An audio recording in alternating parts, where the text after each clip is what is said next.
ગુલાબનગર બાજુ આવેલ ward number 11ની ઓફિસે તેમજ મહાનગરપાલિકામાં રસ્તા પર ગટરના પાણી ભરાવાની ફરિયાદ કરેલ કોઈ જવાબ આપતું નથી. કોર્પોરેટર રચનાબેન નંદાણી અને સ્થાનિકો દ્વારા રજૂઆત કરવામાં આવેલ. રસ્તા પર ગટરના પાણી ભરાય તેને લઈ રસ્તા પર ચાલવું મુશ્કેલ. તંત્ર દ્વારા આ પ્રશ્નનો નિકાલ કરવામાં નહીં આવે તો આવતા વોર્ડમાં સ્થાનિકો સાથે રાખી બોર્ડનો ઘેરાવ કરવામાં આવશે તેવી ચીમકી આપવામાં આવેલ.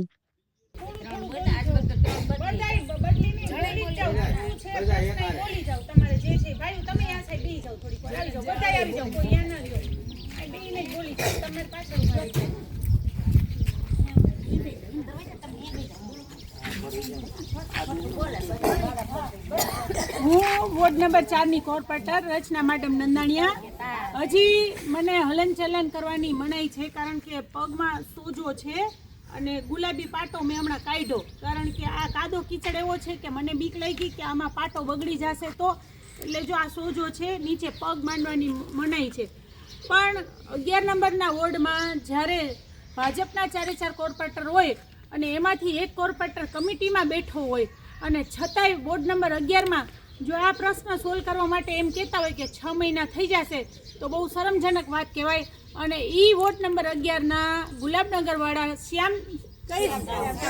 સીતારામ પાર મને જો ઘરે રિક્ષા આઈરિયા રિક્ષામાં લેવા આવ્યા કે તમને રિક્ષામાં લઈ જશી અને મૂકી જશી અહીંના રહેવાસી જે છેલ્લે ભાઈ બેઠા ને એને એમ કીધું કે રચનાબેન ખાલી તમે આવો અમારો પ્રશ્ન જોવો સોલ્વ થાય તો ઠીક છે, ન થાય તો કાંઈ વાંધો નહીં. અમે તો ઘણા ટાઈમથી હેરાનમાં છીએ, અમને એક ઉમ્મીદ છે તમારાથી એટલે અમે અહીંયા આવ્યા છીએ. મને રિક્ષામાં લઈ આવ્યા, મને પગ માંડવાની હજી 10 દિવસ મનાઈ છે પણ પાટો હોય ને તો ધીમે ધીમે હાલવાની છૂટ છે. હવે આપણે એ લોકોની રજૂઆત સાંભળીએ. બોલો શું પ્રશ્ન છે? હવે બેન અમારે છે ને અહીંયા પાણી ભરેલું છે આ બધું તો અમારે આમ જાવું બાવડામાં હાલીને કેમ જાવું? મને ડાયાબિટીસ બીપી છે, મને 2 વાર ચક્કર આવીને હું પડી ગઈ છું. એટલે હવે આમાં શું કરવાનું થાય? હવે તમે આ જોઈ લો, આ એક દેખાડો, આ સીધો રસ્તો છે દેખાડો. જો આ જે સોસાયટી બનાવી ને આ સોસાયટીનો સીધો રસ્તો છે અને રસ્તો સરસ છે, આપણે ખોટું ના કહીએ. જ્યાં વખાણવા જેવું હશે ત્યાં કેસી. હવે ઈ રોડ જ આખો બ્લોક છે, તમે સમજા? આ રોડ જ બંધ છે. હવે આ લોકોને હાલવું પડે છે અહીંથી બાવળમાંથી હાલીને જાય છે. આમ બાવળમાંથી ક્યાંથી કોણ ગયું તું હમણાં હાલીને? બાવળમાંથી હાલીને જવું પડે છે. એટલે એ લોકોનો પ્રશ્ન તમે કોર્પોરેશનમાં ગયા હતા? બધે ક્યાં ગયા હતા?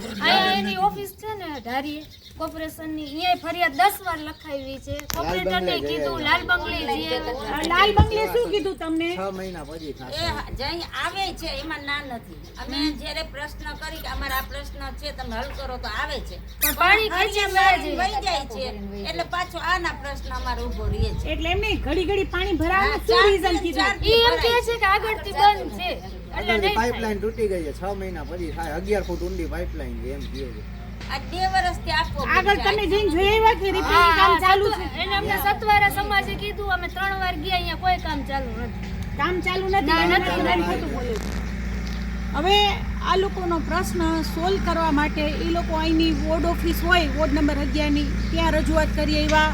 કોર્પોરેશનમાં જઈને રજૂઆત કરી તો એમ કીધું કે આગળ ભૂગર્ભનું કામ ચાલુ છે, 6 મહિના સુધી પ્રશ્ન સોલ્વ નહીં થાય.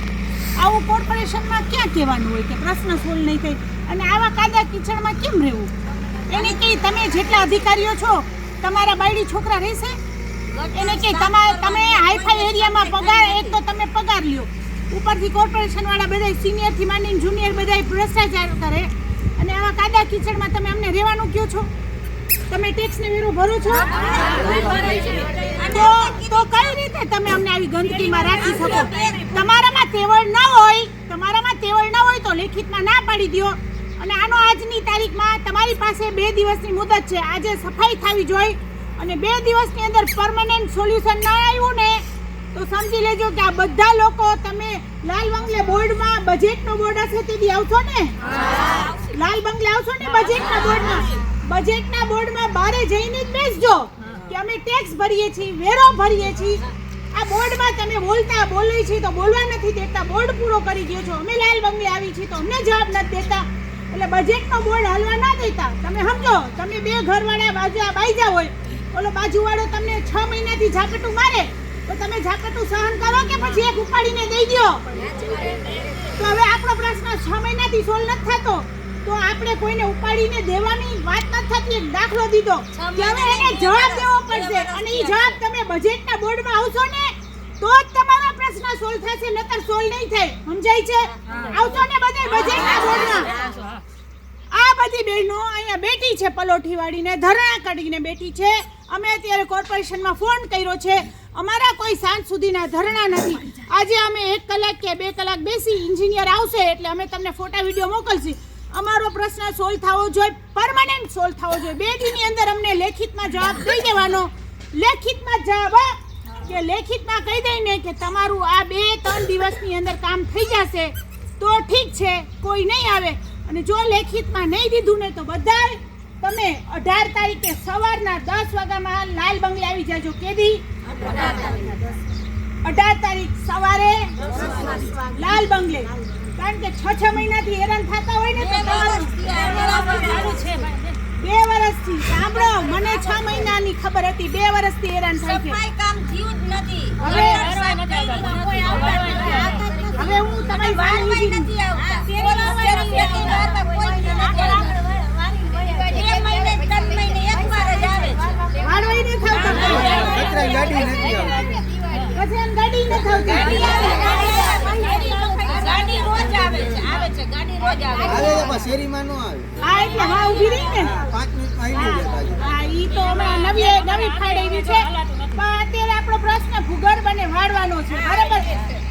સ્વાભાવિક છે, આ તો સામાન્ય પ્રશ્ન છે. હવે તમે સામાન્ય પ્રશ્ન સોલ્વ ના કરી શકતા હોય તો હું તો એમ કહું કે આવા અધિકારીઓને ઘર ભેગા કરો. શું જરૂર શું છે મને એ ખબર નથી પડતી કે સરકારને આવા અધિકારીઓને રાખવાની જરૂર શું છે. જુનિયર એન્જિનિયરો તો ચીઠીના ચાકર છે, જે છે એ મેઇન સિનિયર એન્જિનિયરે વિઝિટ કરવાની હોય.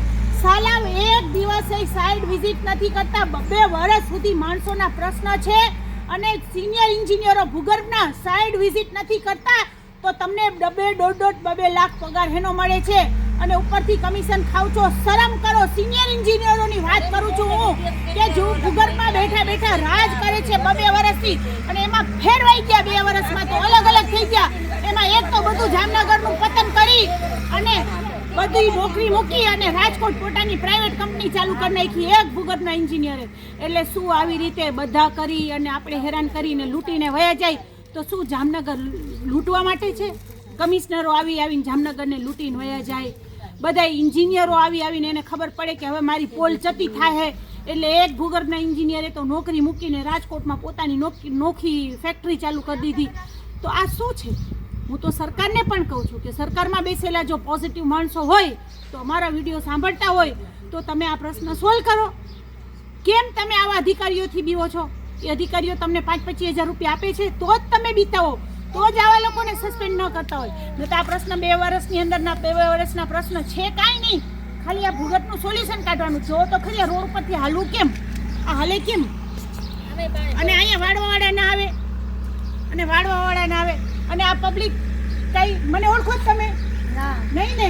અને મને તમારું નામ નથી ખબર.